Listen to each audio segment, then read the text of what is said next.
दोस्तों, आज मैं आपसे एक ऐसी कविता शेयर करने जा रहा हूं जो कि अपने आप में बिल्कुल अलग है।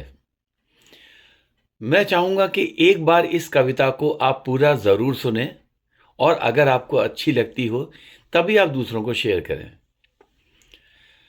आज की इस कविता का शीर्षक है सूरज का दर्द।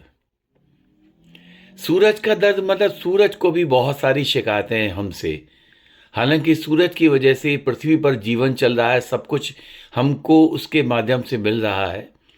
लेकिन फिर भी बहुत सी ऐसी बातें होती हैं जहां हम उसकी ओर उंगली उठा देते हैं और ऐसे में वो क्या सोचता है, ये मेरी एक कल्पना है बस।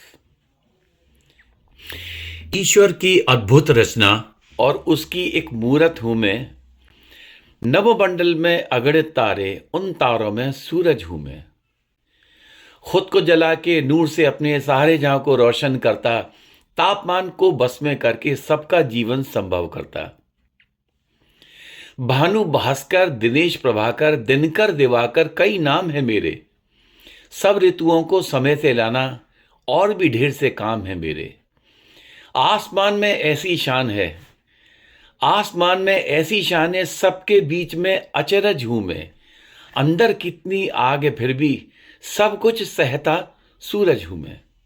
और वो सूरज क्या क्या सह रहा है वो आप आगे देखिए। सुबह को उगना, शाम को ढलना, सदियों से ये शगल है मेरा। सुबह को उगना, शाम को ढलना, सदियों से ये शगल है मेरा। दिन और रात का चक्र बनाना जैसे एक जुनून है मेरा। सुबह से लेकर शाम तलक में किरणों का करता व्यापार। चांद हो या पृथ्वी हो, उनकी चमक दमक का मैं आधार। रोज सवेरे पंछी मेरी आहट से जग जाते हैं। दिन भर मेरी शरणागत हो, काम में सब लग जाते हैं। सुबह सभी की चेतना हूं पर, ध्यान दीजिएगा, सुबह सभी की चेतना हूं पर शाम को ढलता सूरज हूं मैं। यानी सुबह सबकी चेतना है और शाम को ढलता सूरज, जैसे कोई नेगेटिव काम किया मैंने।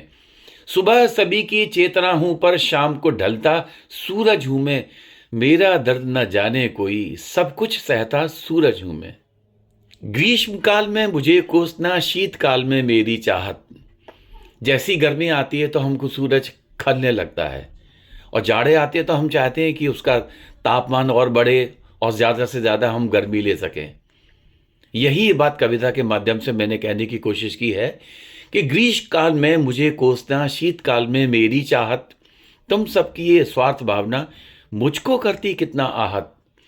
कहीं गर्म तो कहीं पे ठंड, ताप है मेरा बड़ा प्रचंड। जिसका तप सर्दी में भाए, जिसकी गर्मी आपको सर्दी में अच्छी लगती है, जिसका तप सर्दी में भाए, गर्मी में वो कोसा जाए। काम का हूं तो प्यारा हूं मैं, वरना तो नाकारा हूं मैं। ऐसी सोच से बाहर निकलो, घर घर का उजियारा हूं मैं। विस्फोटों से भरा हुआ पर मन में रखता धीरज हूं।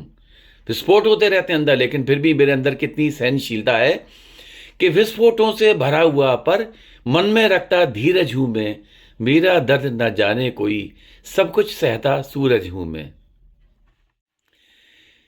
कविता के अगले अंश में मैं ये बताने की कोशिश कर रहा हूं कि हर मौसम का अपना अपना काम है, हमको वो अच्छा लगता हो या ना लगता हो। हर मौसम का काम जरूरी, ना आए तो बिगड़े सारा। हर मौसम का काम जरूरी, ना आए तो बिगड़े सारा। बिन मेरे ना काम चलेगा, पर मैं बस जाड़े में प्यारा। गर्मी में झुलसाता हूं, एक्सेप्ट किया। गर्मी में झुलसाता हूं पर फसलें तभी तो पकती हैं। गर्मी में झुलसाता हूं पर फसलें तभी तो पकती हैं। वृक्ष जो तुमको छाया देते, मुझसे लेते शक्ति हैं। मेरी तपती गर्मी से जब जल बादल बन जाता है, यहां गर्मी का महत्व देखिए। मेरी तपती गर्मी से जब जल बादल बन जाता है, पृथ्वी को हरियाली करने चहुदिस वर्षा लाता है। यानी गर्मी हमारे लिए कितनी जरूरी है। मैं ही नित बन के आता, मैं ही नित बन के आता, हर दिन का शुभ मुहूर्त हूं। मेरा दर्द न जाने कोई, सब कुछ सहता सूरज हूं। जिस धरती पर तुम रहते वो मेरा ही तो अंश है।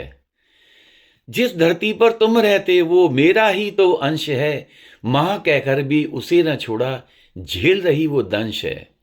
हम सब जानते हैं कि आज के समय में जो हमारा जीवन यापन है उसकी वजह से पृथ्वी, वातावरण, ये सब कितना खराब हो रहा है। गर्मी, लू या ढलता सूरज, गर्मी, लू या ढलता सूरज, सबकी कीमत तुम समझो, एक भी दिन ना उदय हुआ तो। ये सूरज की चेतावनी है। एक भी दिन ना उदय हुआ तो त्राहि माम सर्वत्र समझो। इसे फिर से सुनिए। गर्मी, लू या ढलता सूरज, सबकी कीमत तुम समझो, एक भी दिन ना उदय हुआ तो त्राहि माम सर्वत्र समझो। वैसे भी बढ़ती गर्मी के तुम ही जिम्मेदार हो। ये सूरज ने हम पर एक बहुत बड़ी बात कही है कि वैसे भी बढ़ती गर्मी के तुम ही जिम्मेदार हो, काट रहे हो वृक्षों को, फिर मुझ पर करते वार हो। वृक्षों को काटते हम, और हम कहते हैं कि गर्मी बढ़ रही है सूरज की वजह से। वैसे भी बढ़ती गर्मी के तुम ही जिम्मेदार हो, काट रहे हो वृक्षों को, फिर मुझ पर करते वार हो। मेरा वजूद भी कम नहीं है। ध्यान दीजिएगा इस पर। मेरा वजूद भी कम नहीं है, कश्यप ऋषि का आत्मझूम है। कश्यप और अदिति इनके माता पिता बताए गए हैं। मेरा वजूद भी कम नहीं है, कश्यप ऋषि का आत्मझूम है, यानी बेटा हूं मैं। मेरा दर्द न जाने कोई, सब कुछ सहता सूरज हूं मैं। कविता के आखिरी अंश में कुछ और बातें हैं जो सूरज को कहनी है। मैंने अपने भावों के द्वारा उसको व्यक्त करने की कोशिश की है। कभी भला में कभी बुरा में, ये कहाँ का न्याय है। जैसा कि शुरू में बताया था, ढलता सूरज और गर्मी सबके लिए जिम्मेदार ठहराया, जाड़ों में बहुत अच्छा कहा। कभी भला में कभी बुरा में, ये कहाँ का न्याय है, मेरे सिवा ना दूजा कोई, ना कोई पर्याय है। ये एक बहुत ही प्यारी सी पर चेतावनी है। कभी भला में कभी बुरा में, ये कहाँ का न्याय है, मेरे सिवा ना दूजा कोई, ना कोई पर्याय है। पृथ्वी पर जीवन की खातिर मेरा वजूद जरूरी है।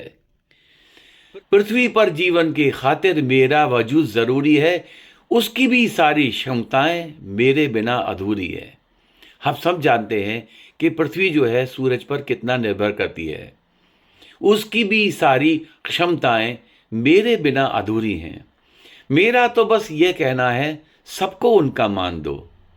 मेरा तो बस ये कहना है, सबको उनका मान दो। काम समझ नहीं आता तो दोष नहीं, सम्मान दो। अगर आपको काम समझ नहीं आ रहा है तो आप दोष नहीं दे सकते, आपको सम्मान तो देना ही पड़ेगा।